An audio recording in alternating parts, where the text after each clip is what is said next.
Okay, good morning, everyone. Mark, I see you've joined us. Good morning. Good morning. So what we're going to do today is we're going to get started on the mitzvah, which will take us the longest amount of time. And that mitzvah is the actual Kriyas HaMegillah, right? So we've gone through, now Tainus Esther, and we went through Parsha Zachor. So now we're going to get to the bread and butter of Purim itself. So Kriyas HaMegillah. So what we want to tackle today, and this is going to be more than just the source sheet we have. The source sheet we have will probably get us through at least 2 weeks, but I want to talk about more than just what's on the source sheet. But I want to talk about what level of obligation is this chiyuv of Kriyas HaMegillah. We'll jump into that, and then is there any difference between the night reading and the daytime reading? What's behind that? And then some of the stuff relating to the nighttime reading, we'll see is a little surprising, and so we'll jump in. So maybe let's just start off with the Gemara. So I'm pulling up the source sheets, which were shared on Sunday. Here we go. So the Gemara goes as follows. There's a Gemara which talks about the chiyuv of Kriyas HaMegillah. This is in Megillah Daf Yud Daled Amud Aleph. So it says as follows: Tanu Rabbanan, Arba'im u'shmona neviim v'sheva nevios nisnaburu lahem liyisrael. So already just an interesting statement that we had a total of 48 neviim, male neviim, and 7 female nevios who prophesied for Klal Yisrael. V'lo paschu lo hotiru al ma shekasu b'Torah, and they never subtracted and they never added to anything written in the Torah. Chutz mimikra Megillah. The only thing which they changed, the only addition which they made to the Torah, was they instituted a mitzvah called Mikra Megillah. Any questions before we continue on that point? So I'll tell you, Rashi's bothered. Isn't there another mitzvah which they added? What other mitzvah did they add? Matanas Lavyanim, Suuda. Good. So Jacob's bringing up the question Rashi doesn't answer, and that question I'm not sure I'm going to have an answer to. But what about the other mitzvahs of Purim, right? Why just Mikra Megillah? What Rashi deals with is, what about Ner Chanukah, right? Wasn't Ner Chanukah started given after the Torah also? So why isn't that included? So Rashi gives you an explanation. He says, no. Ner Chanukah was after we no longer had Nevi'im, right? Chanukah happens, Purim happens in between Bayis Rishon and Bayis Sheni, so we still have Chagai, Zachariah, and Malachi, the last of the Nevi'im, whereas Ner Chanukah, that's already later. There's no more Nevi'im, so it's true that was added, but it wasn't added by the Nevi'im specifically. That's what Rashi says. Now, Jacob's point, we'll get back to maybe when we just finish this source. Right? Jacob's asking, well, what about the other mitzvahs? So I'm not really going to have an answer, just as a heads up, but I'm looking forward to what you have to say. So Gemara says as follows: My drush, what did they darshan? What did they see in the Torah which gave them the ability to go and add a new mitzvah? So Amr Rabbi Chia bar Avin, Amr Rabbi Yeshua ben Karcha, Uma me'avdus lecheirus amrinu and shira. When we went from slavery to freedom, when we left Egypt, so we said shira, right? I guess we said az yashir, or we say Hallel. So mimisa l'chaim lo kol shekain. When we leave from death to life, not just slavery, not just bondage to freedom, but from death, we were all gonna die, and then we survived. So lo kol shekain, of course, we have to go and praise God for it. So ihachi halal nami nema. So then what are we doing reading the Megillah? We should be saying Hallel. So the Gemara gives 3 answers. I'm just jumping to the one which is going to be most relevant for us, which is Rav Nachman. First, there's 2 answers for why maybe there's a reason not to go and not to say Hallel specifically by the Purim miracle. But then the final answer, and that's the one which we're going to be using going forward, is Rav Nachman Amar Kriyasa Zu Halila. That the reading of the Megillah is itself a Hallel. Somehow the reading of the Megillah is a praise of the Ribono Shel Olam. Maybe we'll get more into that a little bit later, but the reading of the Megillah is like a Hallel. Okay, so that's the Gemara, right? So what we're left wondering is Jacob's question, which is, okay, so you've explained why we're able to add the mitzvah of Mikra Megillah, but what about the other mitzvahs of Purim? What about Mishlach Manos, Matanos Yonim, Seuda? I did see people raise the issue. I didn't see any answer which was particularly, which I liked, but maybe if anyone else has any other ideas, feel free to offer. If not, we can leave it as a question. And presumably, if you can't read the Megillah for whatever reason, you're supposed to say Hallel? Good question. Good question. So there is a discussion about that because there's two other answers given in the Gemara that maybe like one of the answers is because we weren't in Eretz Yisrael when the miracle happened, or because we were still slaves to Achashverosh afterwards, so therefore we don't say Hallel. So because two out of the three answers, which we skipped over here, say that you don't say Hallel, so you definitely wouldn't say with the bracha. Maybe you would say without a bracha, but yeah, great point. Okay, so what are we expecting? You know, if you're paskening, what level of chiyuv is this Megillah? Is this deoraisa or derabanan? You know, so what am I going to say based on this Gemara?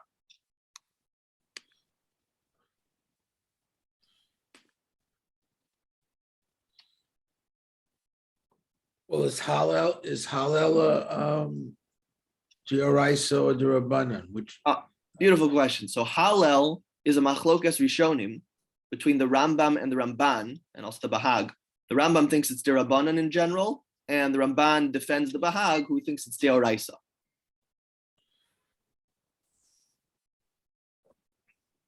I would say that it's Doraisa. It says La Pascha al Masha Kasa Batorah Chutz min Megillah. So they're somehow equating Megillah and the Torah. Okay, so they were able to add. They basically darshan the Kal V'chomer and said, you know what, we've got a 614th mitzvah, or maybe this is part of the 613, but they gave it the Oraisa status. Okay, I like where you're coming from. I'll give you. This is one of those areas where whatever you say, someone will like what you said. So Someone else will disagree. exactly, someone else. Well, it depends whether you're an optimist or a pessimist. Whatever you say, someone will disagree, or whatever you say, someone will say it. So I'm trying to give you the positive spin on things over here. So if you look at the Rambam in source 2 over here, Mikra Megillah, the very beginning, first halacha in Mikra Megillah, he says Kriyas HaMegillah Bizmana, the mitzvah of reading Kriyas HaMegillah in its proper time is a mitzvah aseh midivrei sofrim. It's a mitzvah aseh from regularly midivrei sofrim. Regularly means midrabanan. Once in a while, the Rambam will use it to mean deoraisa, but I think here, based on the next line, it's pretty clear he means it's derabanan. He says v'advarim yeduim shehi takanas nevim, and it is well known that this is a takana of the nevim. Takana regularly sounds like a din derabanan. So the Rambam says, I would say what the simple explanation is, right? This isn't, nowhere in the Torah does it ever say that you have to read Megillah. So it seems to be derabanan. It's a takana from the nevim, like the Gemara said, and we're good to go. Good morning, Dr. Gribbets. I see you now. He's connecting. Okay, hopefully he'll be able to connect soon. So here's the problem. So everything, let's assume for a moment that it is a derabanan, like probably the simple explanation of the Gemara, of the basic idea of Mikra Megillah, which isn't found in the Torah itself. So here's the problem. If I were to ask you, maybe just as background, right? We know that walled cities read Mikra Megillah on the 15th, right? And nowadays, I don't know that there's too many other places besides for Yerushalayim, which treat themselves as walled cities from the day of Yehoshua ben Nun. And an unwalled city, like all other places, read on the 14th. So let's say you had a suffix. Let's say you were unsure, was my city a city which was walled in the times of Yehoshua ben Nun or not? Happens to be, there's a lot of discussion. Can we rely on archaeology, to determine, oh, look, the city was walled in the times of Yehoshua ben Nun, and therefore we should read on the 15th in that city, even though they never did, in all their history, because they didn't have that archaeological evidence. That's a fun discussion maybe for another time. But let's say for whatever reason you had a suffix, right? So what should you do? Should you read 14th, 15th, neither, both? I think those are your 4 logical possibilities. I guess you're asking if it's a suffix deraisa, suffix derabanan. Okay, good. So if it's a suffix deraisa, presumably you wouldn't read it at all. If it were suffix deoraisa, no, suffix deoraisa, you would read it both days. No, you wouldn't read it at all, I would think. why You would read it both days. Because you're, you always go l'chumra, so I don't know, maybe. So l'chumra I think, would be I think, I think the kula is reading it on both days. The chumra is not reading it at all, I would think. Jacob loves the mitzvah so much, he feels like it's a kula to have to do it twice. No, I wouldn't do it twice. I wouldn't do it at all. No, but I'm saying you're saying that's a chumrah to not do it at all. Yeah, because It you doesn't don't. make you sense. Doesn't can't- make sense, you're You saying. can't, if you don't sure if it's, I don't know, if you're, any suffix derisa, you always err on the side of not doing it, just in case you might be violating it. So I hear what you're saying, Jacob, like with a bracha, because of a suffix, if we're worried, so we avoid doing things. Yeah. When it comes to, like, let's say a mitzvah, if you have a suffix, should I take lulav or not? So regularly when we say suffix on a mitzvah, so if you're going to be machmir, it says, okay, so do the mitzvah twice, then you'll cover your bases. You'll cover your bases either way, which is, I think, what Stephen's saying. Yes, that's what Yeah. I'm saying. That's That's what I know that's what you're saying, but Oh, welcome, Rafi. So first of all, I'd love to get to know you, but I'm reading your what you wrote over here for tchilas, because it's a suffix deoraisa. Should you always wear it or not wear tzitzis at all? So I'm a little bit biased here. I'll show my colors, so to speak, but I do wear tchilas. And one of the arguments made by Rav Herschel Schechter, one of the advocates, is that it's a suffix deoraisa, so you should be wearing tchilas. Now he doesn't say, or we don't say, because it's a deoraisa, you shouldn't be wearing tzitzis at all, because even if tchilas is deoraisa, you still have a mitzvah without the tchilas. So we're not going to tell you to take off your tzitzis if you're not wearing tchilas, but suffix deoraisa regularly would say, be machmir and wear tchilas. Great question though. So let's we're on the same page here. So if you have a suffix deoraisa, so the way the post can view it is cover your bases. How do you cover your bases? You should, cover all your options, read both times. What would you say if you have a suffix derabbanan? Let me put it that way. Right? Let's assume like the Rambam right now. What would you do if this is a suffix derabbanan? If it was a suffix derabbanan, then you would have to argue that you could do it on either day. Okay, good. Right, meaning whatever I do is going to be good. And either day would work. Could anyone make an argument I would do it on neither day? Yes, I was about to say, you could also argue on that you could argue that neither day is necessary because it's a suffix and, you don't know which day it is. Right. Today's a suffix, tomorrow's a suffix, go lakula on both. But I wouldn't argue that. I mean, I wouldn't make that argument that because it's a suffix. Steve, I think you froze, at least for me. Yeah. Zoom didn't like his argument. turn into a pillar of salt. He'll join us shortly. All right. I've been joking. I wasn't actually in Los Angeles last week for in-person meetings. And I said, I couldn't believe I went like 2 or 3 hours and nobody froze in the meeting. It was the strangest. You didn't have to tell anyone you're muted. Exactly. Okay. Steve will join us back. Whenever Steve joins us back, he'll let us know what's on his mind. But maybe we'll continue with the Gemara and see what the issue is. All right. So the Rambam says it's derabanan. I would think that that's the simple explanation. The Gemara, though, says as follows. So the Gemara is discussing this exact case, that you had a place called Tiberia. We know what Tiberia is, but it apparently was a question of whether it was a walled city or not from the times of Yehoshua ben Nun. So the Gemara says in source 3, V'hach Chizkiah, the Amora Chizkiah, Kari b'Tiberia, V'arbesar u'v'chamesar. He read the Megillah on both the 14th and the 15th. Why? Mesaf galei imu kevas choma mimos Yehoshua ben Nun hi ilo. He was Mesupak, he was unsure whether this was a walled city from the times of Yehoshua ben Nun or not. Right? So according to what we just spelled out, it's, if you do think that this is a suffix derabanan, welcome back, Steve. Sorry, we lost you.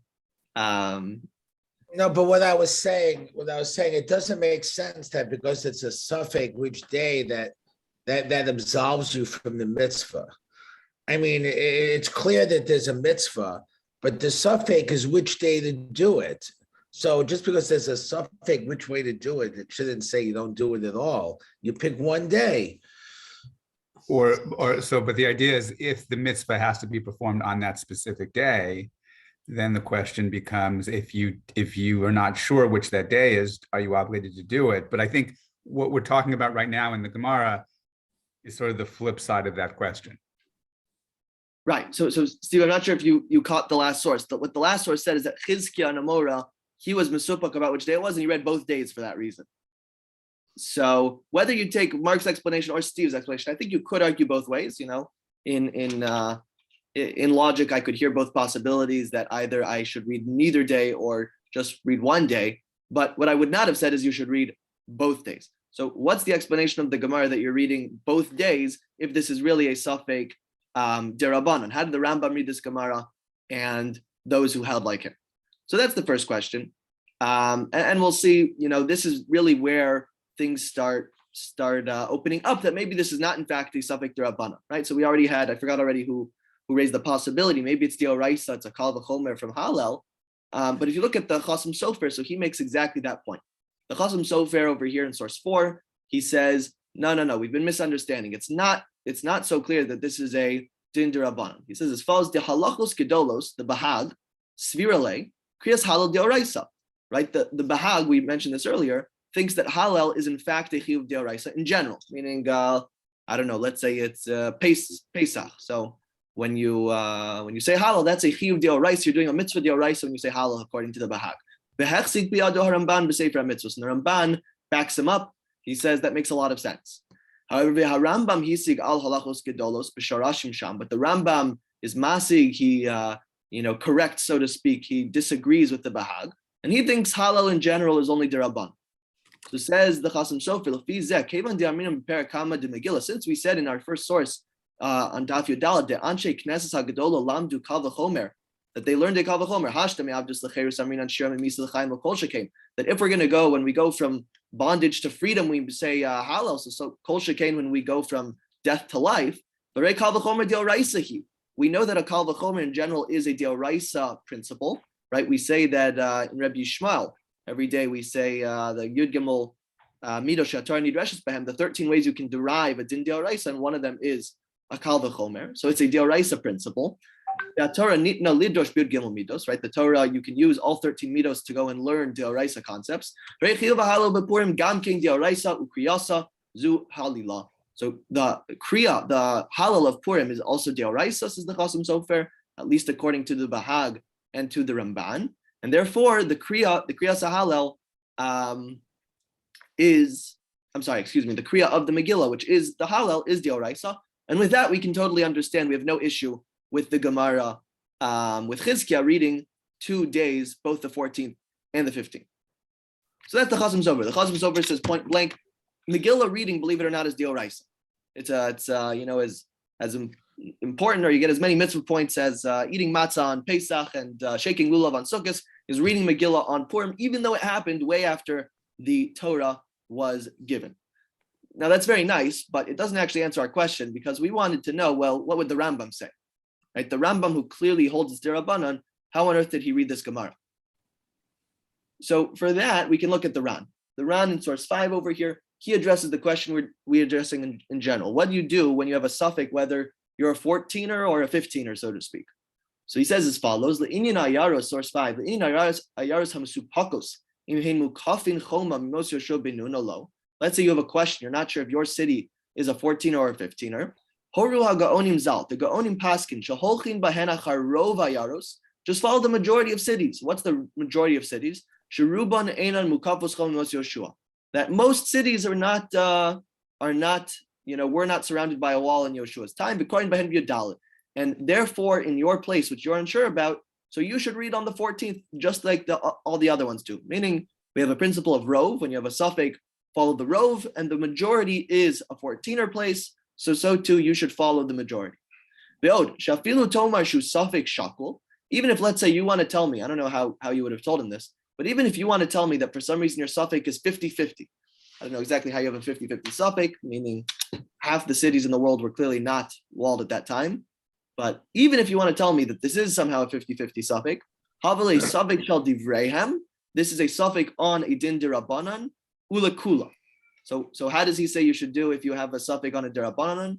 V'nimtza pturos bishnehen. So he says, like, it sounds like he's saying like Mark over here. So therefore, it's a suffix midrabanan. So you should be pater on both of them. But then you would be, pater. You'd be ruining the mitzvah of Megillah entirely. So then comes along the Ran and he now says, like, Steve, lefichach kori berishon upater b'shem. So because it can't be, we're just going to throw away the mitzvah. We're going to say don't do it at all. So what should you do? You should read on the first day. And then on the second day, you're pater because you've already fulfilled your obligation. Meaning misafek, you might have been yod saying that's good enough. Really, in theory, you would have been pater entirely, but we can't tell you not to do the mitzvah at all. And therefore, the Ran concludes like Steve wanted to say that just say one day and you're good to go. He says specifically say the first and you're good to go. So what does he do with the Gemara? Right, the Ran's clearly on the Rambam side that it's derabanan. So what about the Gemara? What about the Gemara which says that they read on both the 14th and the 15th? That was a midas chasidus. Okay, they're the big Amoraim who wanted to make sure they crossed all their T's and dotted all their I's, so they would read on both days. But me, Astam Balabos, I don't have to go ahead and be matriach myself to go and read on both days. Mishum Sveika, they were concerned. Right, so we have two approaches. We have basically the Derabanan camp, the Rambam, the Ran. What about the Gemara? You have to say the Gemara, which said that they read on both days, was just a midas chasidus, and then you have the camp of the Chasam Sofer that says Mikra Megillah is Dioraisa, and that's why they read on both days. There's another possibility. Maybe I just missed this. I'm still confused as to what the connection is between the Megillah reading and a derisa source that would create that obligation, because Hallel is too attenuated because it's still the rabbis who are connecting Hallel to the Megillah reading. Yeah. So, but meaning, let me just spell out your question to make sure I understood it. You're saying the fact that they said the Megillah reading is like Hallel is itself. Well, no, I'm asking just the supposition that it's midaraisa. What's that actually based on? What's the deraisa source? So the deraisa source would be Hallel. How do you know Hallel's deraisa? No. So that's fine. So I said, okay. So let's say Hallel is, but still making the kesher between reading Megillah or the event and Hallel is still a post deraisa reality. So I'm just trying to understand how you can make that leap. Right. Meaning and still call it midaraisa because the rabbis are still making the takana. It's a takana because it's post Torah. Right. And you could ask that about Hallel as well, right? Hallel is a bunch of prakim from Tehillim. But I'll take the idea that there's Az Yashir and there's things in the Torah that you kind of can piece together that create a halal obligation, and then thanking Hashem. Right, and so how you manifest it's like tefillin. Tefillin's in the Torah, but all of the characteristics of tefillin are outside of the Torah, and that's fine. It's still midaraisa. So I get wrap my arms around. I'm having just a hard time about a historical event that's clearly post Torah. Period, how you can make that kesher. Yeah. So let me think of if I can come up with I agree with you that the simple explanation, a simple line of reasoning makes this difficult to understand. No, but that's not true. Like if you say to say Hallel is dioraisa, right? So that would apply to all situations where you have to say Hallel.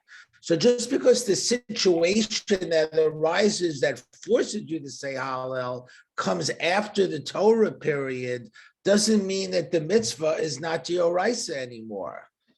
In other words, the mitzvah dioraisa is to say Hallel in those situations where it's warranted. But the situation that warrants it could be post Torah period. It still makes the mitzvah dioraisa. Good. So maybe I'll rephrase what Steve's saying. It could be the mitzvah of Hallel D'Oraisa. What's that mitzvah of Hallel D'Oraisa? It's anytime I'm saved from a tragedy, let's say, I have a chiyuv D'Oraisa to say Hallel. That's the definition of the mitzvah. And then, okay, this is just an application of that general principle. And we know that this is a proper application because one of the sources for that obligation where we know is from when we went from bondage to freedom. So kol shekain that it's a good application when we go from misa to chai. I think that's a good formulation. Right. You said it better than me. Yes. Well, you gave me the idea. I was stuck, so thank you. Good. So there's a third category, and this category doesn't get so much press in general, right? If I ask you, what level is this mitzvah? So in general, we think our two options are dirabanan or deoraisa. Anyone know of any middle categories? Anyone ever heard of the middle category? Allah Moshe Sinai. So halacha Moshe Sinai is actually deoraisa, meaning it's a form of something which is deoraisa. There is discussion that maybe there's different rules for halacha Moshe Sinai, so you get points for that. But, right. So, but there are, and this is where I was thinking maybe there's a connection, is that there are derivations from the Nevi'im that we use in order to sort of connect it and make it almost like it's, in other words, it's more than Rabbanan, but obviously it's a little less than Midoraisa, which was actually what I was thinking about as sort of the connection in terms of how Megillah could be, higher than Rabbanan, but not quite Midoraisa. Beautiful. So that middle category, which Mark just spelled out, something sourced in Nevi'im, actually has a term for it. Does anyone know the term? It doesn't come up too often. It's called Midivrei Kabbalah. So why Midivrei Kabbalah? 1 second. Sorry, Jacob, I muted you there for a second. Why Midivrei Kabbalah? So there's different explanations of why you'd call something which comes from Nach Midivrei Kabbalah. One interesting explanation given, I think, by Rashi and Divrei Hayamim. But he says that Kabbalah actually, it's not Kabbalah like really Kabbalah means like something we inherited or something which went down the generations. But he says it's actually Kibbalah, which means to complain. Words of complaint. Why are Nevi'im called words of complaint? Because the Nevi'im are always complaining that the Jews are doing a bad job. So maybe Divrei Kabbalah, Divrei Kivalah, whatever it is. But there's this middle category which the Rishonim already talk about called Midivrei Kabbalah. I'm going to call it Midivrei Kabbalah, not Kivalah, but which is something from Nach. And the Turei Even was the same author as the Shagas Aryeh, a tshuva sefer with a lot of pilpul back and forth. So he also has this sefer called the Turei Even, which is a commentary on some of the what used to be the easier masechtos, so to speak. Megillah is known to be, if you ask like, what are easier masechtos? So Megillah is one of the easier ones. And the Turei Even basically wrote a commentary on all the easier masechtos, and then showed you that actually they're a lot more complicated than we thought they were, and caused a lot of problems in all of them, and shows you, that too is there's a lot to talk about. So that's the Turei Even. The Turei Even points out that he thinks that Mikra Megillah is not Dirabanan, right? It's not Deoraisa, it's the something else category. And he says as follows: Mikol Makom, Mistaber li de Divrei Kabbalah Kishal Torah Damya. He says, I think this is Divrei Kabbalah, and I think that Divrei Kabbalah have the status of Deoraisa in a certain sense. In what sense? Usfeika lahachmir. And that on a suffix, in a case of, when we're in uncertainty, we go lahachmir the same way we go lahachmir lechumra by Divrei Torah. Kevan dekel echad amaran. At the end of the day, it's all sourced in one God, meaning the Nevi'im heard it, exactly how Nevuah works. That's sourced in what God told them. Mipi adon kol hamaisim, from HaKadosh Baruch Hu, ein lechalik beinehem. So we shouldn't make distinctions between Divrei Kabbalah and Divrei Torah. And somewhere else I'll explain it. So what does he explain somewhere else? It's a long piece back and forth. So I didn't give us the longer piece, but he says, that Gemara with Tiveria reading on both Yud Dalet and Tezvav. So how do you understand it? So he does not say like the Ran. He does not say, it's just a Midas Chasidus. He says, no. It's Dirabanan, but it's really a Takanas Nevim. It's Divrei Kabbalah. And on Divrei Kabbalah, even though that does not have the exact status as Deoraisa, we go L'chumra. Anything sourced in Nach, we go L'chumra on, and therefore you read on both the 14th and the 15th. That's what the Turei Even says. And a whole bunch of other Rishonim at least call it Divrei Kabbalah, even though they don't address this specific Gemara, the Baal Ma'or, the Ramban, the Rashban. Believe it or not, this explanation, which is not the Rambam, it's not the Chasam Sofer. I mean, it might be the Rambam, but is the majority view in Rishonim. So if you ask someone what level of obligation is Mikra Megillah, the answer lehalacha is it's Divrei Kabbalah. And so then you have to deal a lot with, okay, when do we go lechumra on Divrei Kabbalah? What's the status of Divrei Kabbalah, etc. But it's really this middle category, according to most Rishonim and the Shagasari, and that Gemara about reading on both the 14th and the 15th kind of is the source that we know that there's a special status over here. Okay, so I want to get started on the next topic, which is the reading twice, right? We read both the night of the night and the day of the 14th. So what's behind that? So let's jump into that question. We'll see that maybe there's a difference between the nighttime reading and the daytime reading. We'll probably finish that up next week. But let's get started. So Gemara says this is source 7. The Amr Rabbi Yeshua ben Levi, Chayav Adam likrosis HaMegillah belayla v'lishnosa bayom. That we have an obligation to read the Megillah at nighttime and to repeat it during the day. Shnei Amar, and what's the pasuk that backs that up? So the pasuk is a pasuk in Tehillim, right? We're not going to quote anything from the Torah because this obligation is not sourced in the Torah directly. But there's a parak in Tehillim which either some form of nevuah or what exactly it means. But Rashi says we assume that the whole thing is actually from Esther's perspective. So Elokai ekra yomam v'lo saneh v'layla v'lo dum yali. That God, I call to you in the daytime, but you do not answer, or you did not answer. V'layla v'lo dum yali. And I called at night, and I will not be silent. Dumya means silence. So it's a little bit interesting because the pasuk first mentions calling out in the daytime and then calling out in the nighttime. Right.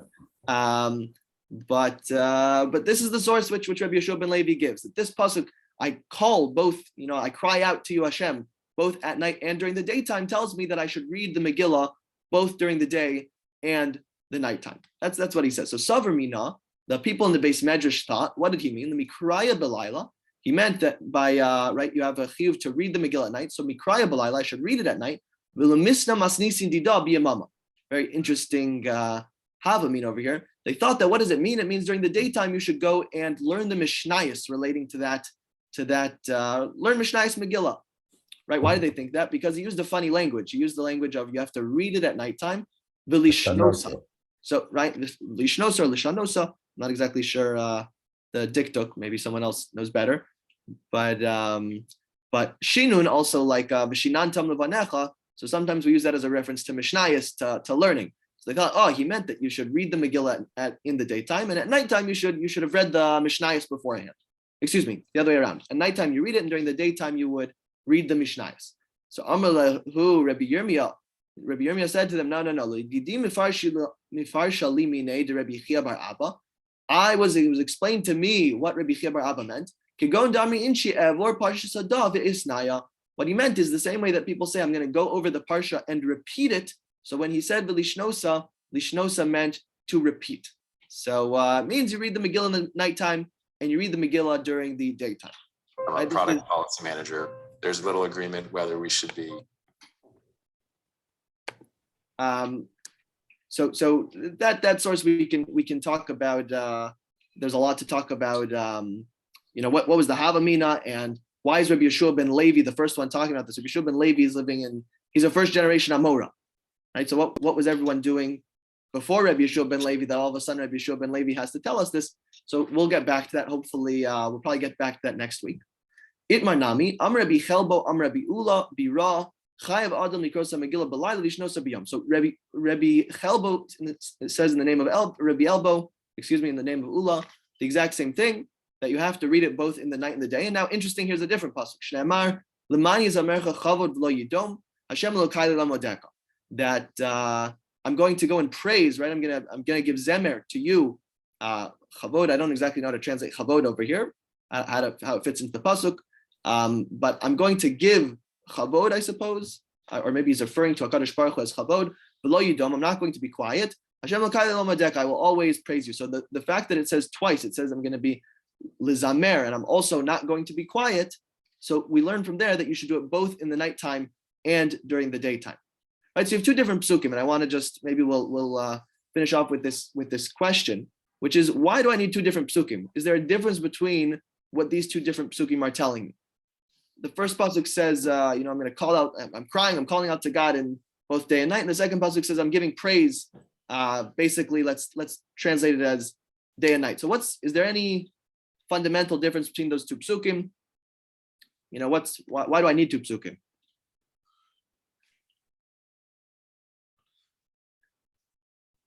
So you might have to be Rav Soloveitchik to give the answer, because I don't think I would have thought of this myself.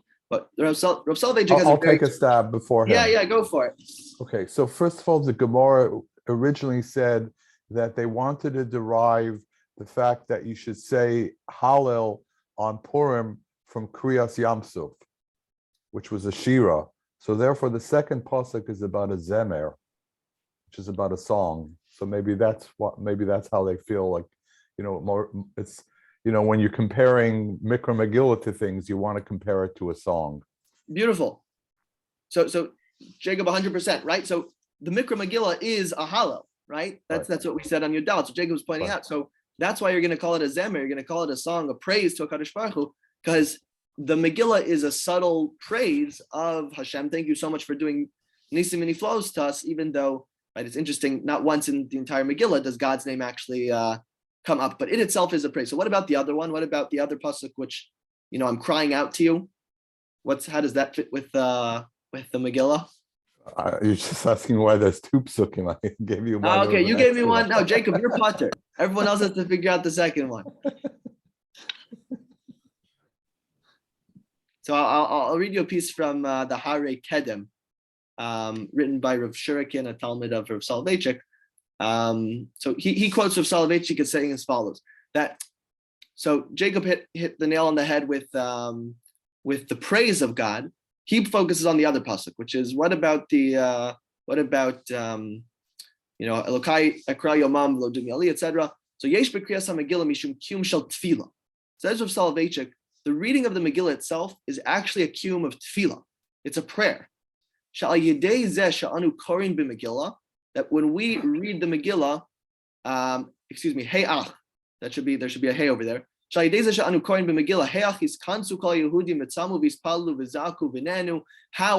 of the Jews gathered together, they fasted, they prayed, and they were answered through their prayers.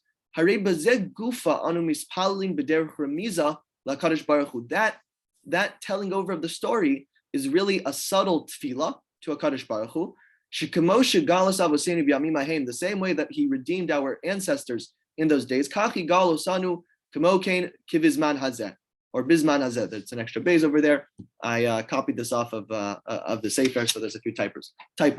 But so too, he should go and redeem us in our days, right? The same way we say, Misha Asa Nisim Lavasenu, who Yazilanu Nisim B'Yamim was Manazeh. That's basically what the reading of the Megillah is. It's a quiet request from HaKadosh Baruch Hu to be goel us, to bring us out of the same galus which we're in.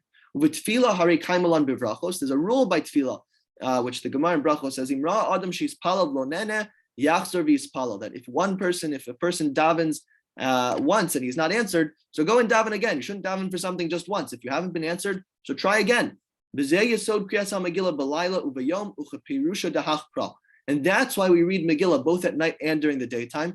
We try at night and still, the next morning, Geula hasn't come. So we read it again. And like the pasuk says, it's still a little bit backwards. So I'm not sure exactly how he deals with that, or how really the Gemara understood it. But I call it in the daytime and you didn't answer. And at nighttime also, and I still will not be quiet. I'm going to keep on davening. Now, again, you have to read that in reverse order for it to make sense. But that's Rav Soloveitchik's idea, that the night reading and the day reading are really a manifestation of this halacha of tefillah, that when you're not answered once, you should daven again. And Mikra Megillah itself is both the halal elements like Jacob picked up on, but it's also a tefillah. It's a subtle tefillah that we should have the same nisim and niflos to us occur that happened to our ancestors. So what we're going to talk about more next week is, where did the chiyuv from the night come from, right? We noted that Rabbi Yeshua ben Levi is an Amora, which is a little bit strange. Did the chiyuv always exist? Is it different than the daytime reading? And then we're going to get into, I think, the end of the source sheet. Hopefully next week we'll finish the the rest of the source sheet. Anyone has any questions or comments? Yes, go for it, Jacob. So, You know, this sorry. whole idea of suffix, this idea of the suffix, whether you read once or twice, does that apply to this and, and everything else? You're saying to other cases where you have a suffix where the mitzvah would become batel? No, I mean a suffix like this, the suffix of which day if it's a walled city or not. Right. So I think the way that we paskin in Shulchan Aruch is you would just read on the first day. And that's because of that other element which we introduced only later, which is this idea of the rove, that you would follow the rove in general. If you don't know, let's say I grew up in Denver, Colorado, right? So who knows? So did Mark. So who knows? Maybe Denver was walled since the times of Yoshua ben Nun, right? But there's no evidence for that to be true. So you could say, it's a suffix. I should have to read on both days or do whatever. No, but the simple thing is just to say, chances are it wasn't, because most cities were not walled, and for that reason, we say to read on the first day only. There are places in Israel where they have archaeological evidence that it was walled, and in those places, I think there are many people who read both days, because that's a much stronger suffix. But at least in. And what happens if you travel? Like if you travel from, like on the 14th, you're in Tel Aviv, and then the 15th, you're in Yerushalayim. Yeah, so this is a big topic. I can tell you that there's different opinions. There was one rabbi, I don't remember his name. He was at the start of the conservative move, not the start, but he was part of the conservative movement when the conservative movement was much more halachic. And he was bothered by the whole idea of reading Mikra Megillah. So he thought it wasn't nice. We're celebrating the destruction of, people, human lives. How can we celebrate their destruction? It's terrible. So he would intentionally be in Yerushalayim on the 14th, and then he would leave Yerushalayim and be in, let's say, Tel Aviv on the 15th, and that way he would not be chayiv in Megillah on either day, so he wouldn't have to he wouldn't keep Purim, basically. So that's not simple. Right. And if you remember last year, it was on Shabbos, so that there was the whole thing about the 15th was on Sunday, but when you were reading it in Yerushalayim, right, Purim Mishulash, outside of Yerushalayim, so it was very confusing. Yeah, very complicated. So there's different opinions. Not everyone would agree that would work, what I just explained. But with that same logic, you were to then go to Yerushalayim on the 15th, you could be chayiv in Megillah both days. But so there are opinions that we figured out on the day of. On the 14th, are you in a walled city or a non-walled city? And then on the 15th, are you in a walled city or a non-walled city? But maybe we'll get to that. It wasn't in my plan to teach, but I'm happy to, we can make that a topic. Yeah, go for it, Jacob. I wanted to ask you, we talked about Divrei Kabbalah. What about Takanas Ezra? Is that considered Rabbanon? Or, I know he made a lot of Takanas around Shabbos and things like that. Are those considered Rabbanon, or are those considered good? So those are considered Rabbanon. It's not that, I should have clarified this. It's not that anything made by, let's say, a Navi is Divrei Kabbalah. It's something which is sourced in Nach. So if you have a pasuk which actually says, in Megillah, it says they made a takana that we have to go and read Mikra Megillah. So now you have it being Divrei Kabbalah because we have a pasuk in Nach which tells you that you have to do this mitzvah. But the fact that Ezra makes a takana, or even if Mordechai and Esther were to make a takana, if it didn't make it into the text of Tanakh, we would say it's just a derabbanan.